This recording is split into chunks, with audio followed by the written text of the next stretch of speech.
Good morning friends, कैसे हैं आप सब। तो जी अभी टाइम हुआ है सुबह 4:45 बजे का। मैं उठी थी 4:30 बजे। दिन है बुधवार का और आज बहुत टाइम के बाद मैं 4:30 बजे उठी हूँ क्योंकि आज मुझे 2-3 तरह का नाश्ता बनाना है।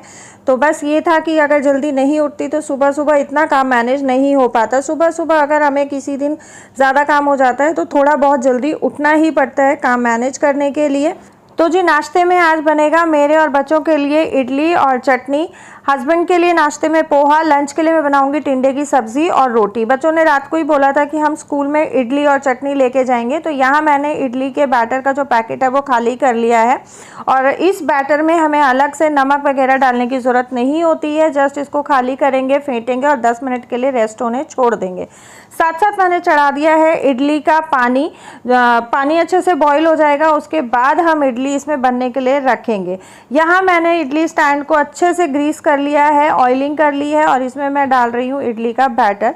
ये छोटी छोटी डिटेल्स मैं आपके साथ इसलिए शेयर कर रही हूँ क्योंकि लास्ट टाइम जब मैंने आप लोगों के साथ इडली और चटनी शेयर किया था तो मैंने इडली की रेसिपी आप लोगों के साथ शेयर नहीं की थी। तो मुझे कॉमेंट्स आए थे कि दीदी हमने कभी भी ये इस तरीके का बैटर यूज़ नहीं किया है, तो आप प्लीज़ इडली बना के दिखाना कि किस तरीके से बनाते हैं और किस तरीके की इडलियां बन के रेडी होती हैं। सो बस यहाँ पे जो पानी है वो अच्छे से बॉईल हो गया है और कुकर में मैंने रख दिया है इडली स्टैंड। कुकर की विसिल मैंने निकाल दी है।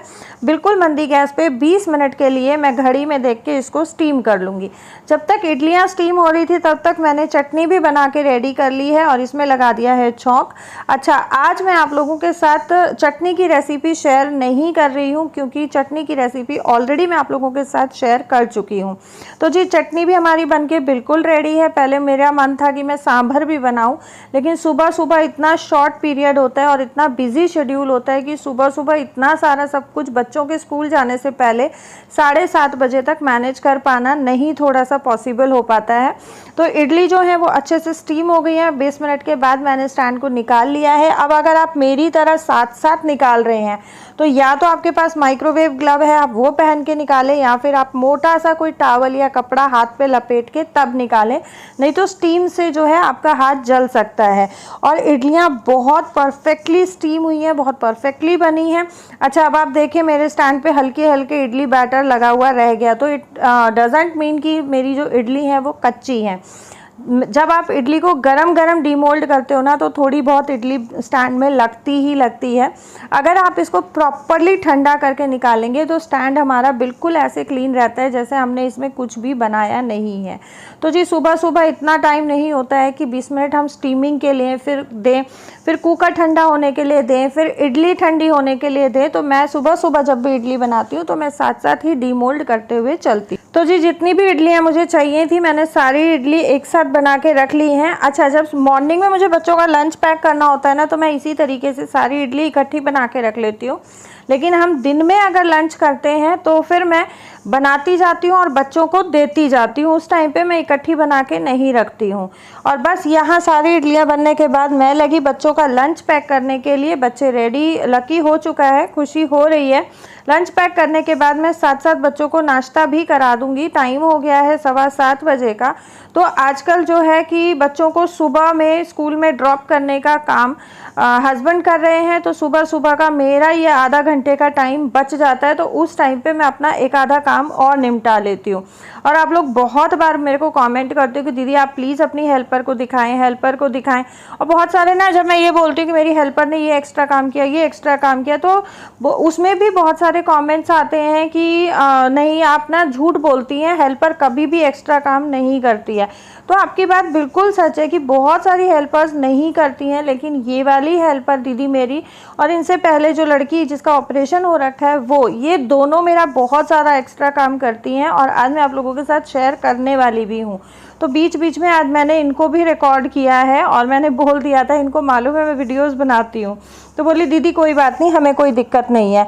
तो बस यहाँ पे बच्चों का लंच पैक करने के बाद, बच्चों को नाश्ता कराने के बाद मैं लगी हूँ जो रात को मैंने सब्जियाँ धो के रखी थी उनको कंटेनर्स में डाल के रखने के लिए, क्योंकि अगर मैंने इनको और थोड़ी देर बाहर छोड़ दिया ना तो बस ये है कि ये भूसी भूसी हो जाएंगी। अभी बिल्कुल फ्रेश है ये सब्जियाँ। तो बस ये जो मैंने फ्रिज कंटेनर्स मंगा रखे इनमें डाल के और मैं मैं लगा दूंगी। फ्रिज में मैं अभी नहीं लगाने वाली हूँ क्योंकि आज मुझे ऑर्गेनाइज़ करना है फ्रिज के हालात इतने ख़राब हुए पड़े हैं ना। मैं ये बीच में जो 15-20 दिन बीमार रही हूँ तो पूरे घर के ही हालात ख़राब हैं। इतना मतलब यही होता है कि जब औरत काम करना रोक देती है ना, काम नहीं करती है, तो आपके ना हर चीज़ जहाँ आप हाथ लगाओगे वहीं आपको लगेगा कि हाय क्या हाल मच गया है।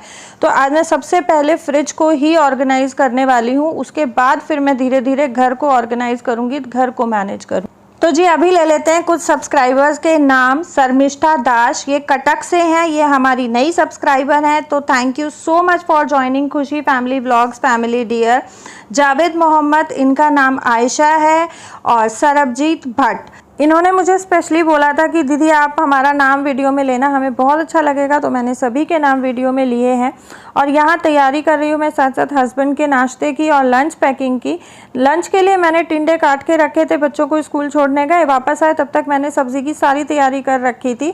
तो इन्होंने बस मना कर दिया कि नहीं, मैं सब्ज़ी रोटी नहीं लेके जाना है, मुझे पोहा ही लंच में लेके जाना है, क्योंकि बस कुछ हल्का फुल्का ही खाने का मन हो रहा था। तो यहाँ पर जो है पोहा भी मेरा बन के बिल्कुल रेडी है। अच्छा, जब मैंने लास्ट टाइम पोहे की रेसिपी शेयर की थी तो मुझे बहुत सारे कमेंट्स आए कि दीदी कभी हमने इस तरीके का पोहा नहीं बनाया, तो हमें नहीं पता ये कैसा लगता है। तो जी मीठा पोहा भी अच्छा लगता है और बिना मीठा पोहा भी अच्छा लगता है। इस तरीके से आप नमकीन बना के खाएंगे तो भी बहुत अच्छा लगता है। कुछ कमेंट्स आए थे कि दीदी हम इसी तरीके से बनाते हैं, ये बहुत डिलीशियस बनता है, मीठा पोहा हम नहीं बनाते हैं। तो बस यहाँ जैसे ही पोहा बन के रेडी हुए ना, नाश्ते का छोड़ के, और मैंने साथ साथ लंच पैक कर दिया है। अच्छा, किसी का कॉमेंट आया था कि आपका जो ये हस्बैंड का लंच बॉक्स है वाया का, ये कितने ml का है, तो मैं उनको रिप्लाई करने में थोड़ा लेट हो गई थी। उन्होंने कमेंट किया था कि आप दीदी प्लीज़ थोड़ा जल्दी रिप्लाई करें, और मैंने फ़ोन नहीं देखा था। तो बस ये है कि ये 500 ml का एक बॉक्स है और इसमें कम से कम 6 से 7 घंटे लंच गर्म रहता है, बिल्कुल बहुत बढ़िया तरीके से। और हस्बैंड ऑफिस जा चुके हैं। मेरे जो फ्रिज के हालात हैं वो कुछ इस तरीके के हैं। अभी रिसेंटली इतना बड़ा फ्रिज है, इतनी इसमें जगह है, लेकिन फ़िलहाल इस फ्रिज में एक अगर मैं डोंगा रखने लग जाऊँ ना तो उसकी जगह नहीं है। तो बस आज मुझे ये ऑर्गेनाइज़ करना है। और बस यही होता है कि जब बच्चों के हाथ में या घर के जेंट्स के हाथ में घर की बागडोर आ जाती है ना, तो इसी तरीके के कुछ हालात मच जाते हैं। देखो, जिनको काम करना आता है, जो ऑर्गेनाइज रखते हैं, मैं उनकी बात नहीं कर रही हूँ, लेकिन जिन घरों में आदमियों को काम करना नहीं आता है या जो काम नहीं करते हैं, मैं यहाँ उनकी बात कर रही हूँ। और बच्चों को इतना अच्छे से वेल मेंटेन या वेल ऑर्गेनाइज करना बच्चों को नहीं आता है। अगर बच्चे करते रहते हैं ना तो बच्चों को कोई दिक्कत नहीं होती है। तो बस यहाँ सबसे पहले मैं फ्रिज को पूरे को खाली कर लूँगी। और इसमें से बहुत सारा ऐसा सामान निकला था जो पता नहीं कब से, कि बच्चों ने चावल बनाए वो बचे वो रख दिए, नमकीन चावल बनाए वो बचे वो रख दिए। और यही होता है कि एक बार बच जाता है ना खाना, तो भाई मेरे घर में तो दोबारा उसको, चावल है तो छौंक के मैं बच्चों को दे देती हूँ, लेकिन अगर आटा वगैरह बचता है ना तो उसकी, दिन का है तो मैं रोटियां बना लेती हूँ, सुबह की मैं दोपहर तक रोटियां बना लेती हूँ, लेकिन सुबह के आटे की मैं रात को रोटी नहीं बनाती हूँ, रात के आटे की मैं सुबह रोटी नहीं बनाती हूँ। मुझे कमेंट भी आया था कि दीदी सुबह के लिए क्या हम रात को आटा गूंद के रख सकते हैं?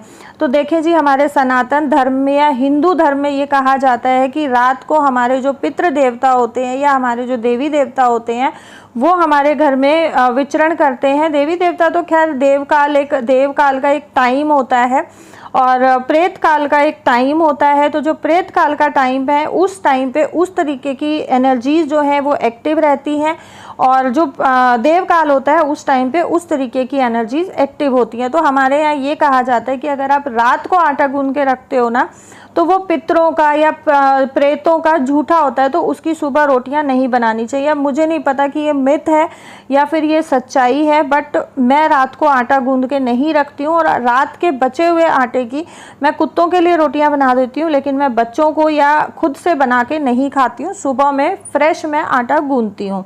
तो बस यहाँ पे पूरा फ्रिज मैंने खाली कर लिया है, और इसके जो ये कंपार्टमेंट्स हैं ये मैं निकाल रही हूँ। इसके जो भी नीचे का वेजिटेबल बॉक्स या फ्रूट बास्केट जो भी है वो सब मैंने निकाल दिया है।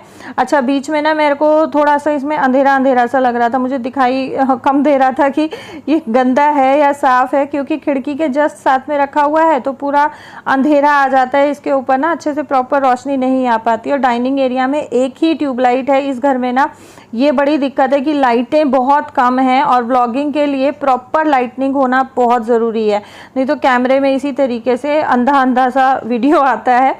तो बस ये सारे मैंने निकाल दिए हैं और सबको मैं रख दूंगी बालकनी में, क्योंकि ये मेरी हेल्पर दीदी बोल रही थी कि दीदी आप रहने दो, मैं मांज दूंगी इनको। तो बस ये है कि यहाँ इसमें सिंक में ना ये बहुत बड़े बड़े हैं तो सिंक में नहीं अच्छे से साफ़ हो पाएंगे, तो मैंने बालकनी में रख दिया है। अभी दीदी अपना बैठ के आराम से इनको मांज लेंगी। तब तक मैं आप लोगों के साथ डिस्कस करूंगी एक कमेंट। हालांकि इस तरीके के कमेंट्स को आप डेली ही मुझे ये बोलते हैं जब भी मैं आप लोगों के साथ डिस्कस करती हूँ कि दीदी इस तरीके के लोगों को ज़्यादा इंपॉर्टेंस ना दिया करो। देखिए मैं इंपॉर्टेंस नहीं देती हूँ, लेकिन कुछ एक लोगों की ना ये मतलब आदत होती है कि जब तक उनको प्रॉपरली रिप्लाई नहीं करो तो उनको शांति नहीं मिलती है। कल मुझे एक कॉमेंट आया था, आपके हस्बैंड क्या जॉब करते हैं बताना जी। मैंने बहुत रिस्पेक्टिवली लिखा था जी सॉरी फॉर दिस, और हाथ जोड़ के मैंने इमोजी उनको सेंड किया था। इन्होंने वापस से रिप्लाई किया, बताने से क्या होता है, शर्म आती है जॉब की बताने में भी, हमें तो नहीं आती, हम तो गर्व से कहते कि हमारे हस्बैंड तो हरियाणा पुलिस में हैं। तो इनको मैं सिर्फ यही बोलना चाहूँगी कि देखें मैं सोशल मीडिया पे हूँ, मेरे हस्बैंड सोशल मीडिया पे नहीं है। मेरे हस्बैंड का मेरे यूट्यूब से या मेरे चैनल से या मेरे सोशल मीडिया पे आने से कोई लेना देना नहीं है। तो मैं कंफर्टेबल नहीं हूँ और ना ही मैं उस चीज़ को ज़रूरी समझती हूँ कि जब मेरे हस्बैंड यूट्यूब पे नहीं है, वीडियोज़ में नहीं आते हैं, तो मैं अपने हस्बैंड की प्राइवेसी को या पर्सनल चीज़ों को यूट्यूब पे या किसी भी सोशल मीडिया प्लेटफॉर्म पे डिस्कस करूं या रिवील करूं। दूसरी चीज़, आपका जो आईडी है, मैं कभी भी आईडी का नाम नहीं लेती हूं, लेकिन यहाँ पे जो इन्होंने ये बात बोली है ना, शर्म आती है, इसमें मुझे थोड़ी सी ये चीज़ मुझे अच्छी नहीं लगी है। तो आपकी आईडी का नाम है ए भाई कुमार, आपने कोई प्रोफाइल पिक्चर नहीं लगा रखा है, ना तो आपने अपने ओरिजिनल नाम से आईडी बना रखी है, ना ही आपने अपना कोई प्रोफाइल पिक्चर लगा रखा है। तो सोशल मीडिया पे आपकी कोई भी आइडेंटिटी नहीं है, आपका कोई भी पहचान नहीं है। तो आप हरियाणा पुलिस लिखें, आप दिल्ली पुलिस लिखें, आप सेंट्रल पुलिस लिखें, कोई फ़र्क नहीं पड़ता है, ठीक है। दूसरी बात रही शर्म आने की या गर्व से कहने की, तो जी जो इंसान सब्जी बेच के या फ्रूट बेच के अपना घर चला रहा है ना, वो भी बहुत गर्व से बोलता है कि मैं कमा के अपना घर पाल रहा हूँ, मैं मेहनत करके अपना घर पाल रहा हूँ। जो भी इंसान अगर लेबर भी है तो वो भी बहुत गर्व से बोलता है कि मैं मेहनत करके कमा के खा रहा हूँ। तो जो इंसान मेहनत करके कमा के खा रहा है ना, काम कभी भी छोटा बड़ा नहीं होता है, जॉब कभी भी छोटी बड़ी नहीं होती है। तो इस चीज़ का घमंड नहीं करना चाहिए कि मेरे हस्बैंड पुलिस में है तो मैं बहुत घमंड से बोल रहा हूँ। नहीं, घमंड हर उस इंसान को अपने ऊपर होना चाहिए, घमंड हर उस इंसान को, गर्व हर उस इंसान को करना चाहिए जो मेहनत से कमा के अपने बच्चों का पेट पाल रहा है, अपने घर का पालन पोषण कर रहा है, चाहे वो आदमी है चाहे वो औरत है।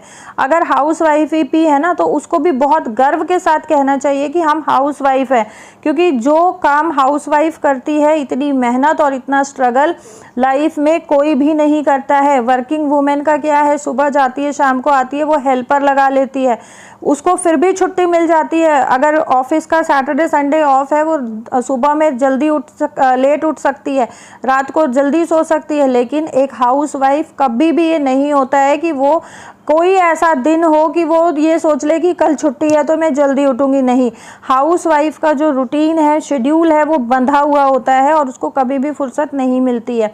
तो जी मैं तो यही बोलूँगी कि हर उस इंसान को अपने ऊपर गर्व होना चाहिए जो मेहनत करके अपने परिवार को पाल रहा है, अपने घर को संभाल रहा है, अपने बच्चों को संभाल रहा है, अपने पति को संभाल रहा है या अपनी पत्नी को संभाल रहा है, अपने इन लॉज को संभाल रहा है। हर उस इंसान को अपने ऊपर गर्व होना चाहिए।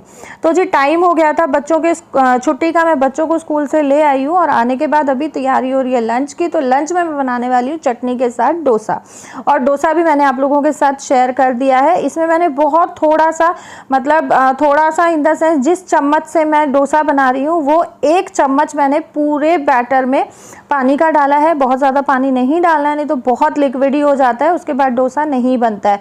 तो ये 1 चम्मच जो आप देख रहे हैं, ये मैंने उसमें पानी का डाल के अच्छे से मिक्स कर लिया है और डोसे बहुत परफेक्टली क्रिस्पी डोसे बने हैं। तो मैंने आप लोगों के साथ इडली और डोसा दोनों ही शेयर कर दिया है कि इस बैटर से किस तरीके का बनता है। अच्छा, फ्रिज ऑर्गेनाइजेशन मैं आज आप लोगों के साथ नहीं शेयर कर रही हूँ, फ्रिज ऑर्गेनाइजेशन आएगा कल के व्लॉग में, क्योंकि अगर आज के व्लॉग में समय मैं आप लोगों के साथ फ्रिज ऑर्गेनाइजेशन भी शेयर करती तो वीडियो बहुत ज़्यादा लंबा हो जाता। ऑलरेडी वीडियो 15 मिनट का हो गया है, लंच बन गया है और इसका जो पहला बाइट है वो उन सभी मेरे व्यूअर्स के लिए जो ये बोलते हैं दीदी आपका खाना देख के खाने का मन करता है। तो आज का पहला बाइट आप सभी के नाम पे।